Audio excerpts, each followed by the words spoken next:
Hey everybody, AZ80s Girl here with you, and I am going over my last segment of Gem and the Holograms, the original Truly Outrageous Dolls, and this is the Misfits. Misfits music playing. They each came with a cassette that I have here behind them. They were all black cassettes. We have to the left is Jetta, Roxy, Pizazz, Stormer, and Clash. So those are the Misfits, and Clash was actually didn't play a guitar or anything or an instrument, but she was one of their groupie friends, if they even had any friends. So those are all the dolls that were made for Misfits and Friends. There was definitely more Holograms and Friends that were made for them. So I'm just going to do a quick overview of each of them. I do have separate videos going over them individually and their clothing. So if you want to check those other videos out, I go one by one. So we're going to start with the head singer of the Misfits, and as with it goes with all these stands, so bear with me, and hopefully I don't have a domino effect like I did in the last video with the Holograms. More often on that you put these legs within the stands, the more the pegs crack. I have been having a cracking issue with my peg going off and on, so I'm going to leave it on there for now. So this is Pizazz.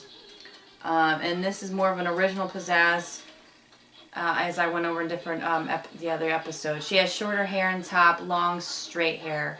There's some Pizazzes out there that have a little more bob to their hair, and that's a second series Pizazz.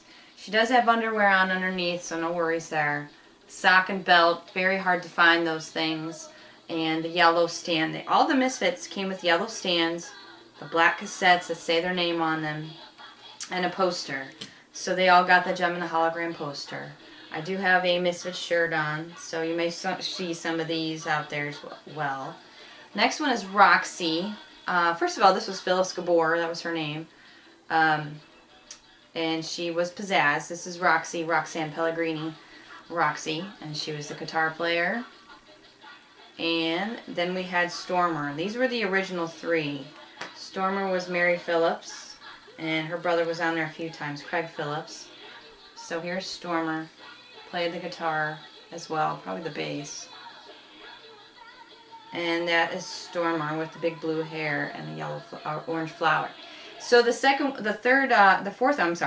fourth one they added when Gem added Rhea was Jetta. So Jetta was the saxophone player. I mean, and you're in the 80s. Everyone needs a saxophone player, especially if it was a girl. Black hair and silver streaks through it.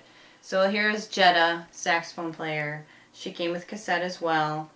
And then the last one that they added was just a friend of the Misfits, since all the other ones had friends and they didn't. They added Clash. Clash was added just because she was a groupie. She liked to cause trouble. And she actually on the cartoon show had little symbols on her wrists and would just scare people with them basically. And she had the knack of changing in her hair color into different wigs. She just made up herself with a lot of different outfits and wigs and such to sabotage Gem somehow. So she always got to do that. That was pretty much her work for the Misfits, was to sabotage Gem and Holograms. And so that's Clash. She has some type of accessory here with headphones because she really didn't play an instrument there. So, you know, she was just the groupie. So anyway, this was the Misfits. One unfortunate thing that they did not make for the Misfits was a vehicle back then. So, Integrity, if you're ever listening to this, there is definitely Gem and the Holograms Rockin' Roadster. I wish they had the Misfits van. The black van on the cartoon was awesome. So if they ever come out with the van, you'll have a lot of people buying that van to complete their set. So these are the Misfits. Last episode of all my Gem and the Hologram series. So I hope you've enjoyed. Please check out the others. More different 80s toys coming up later. I have She-Ra, Care Bears, Rose Petal Place, and whatever else I have I can show you. Thanks.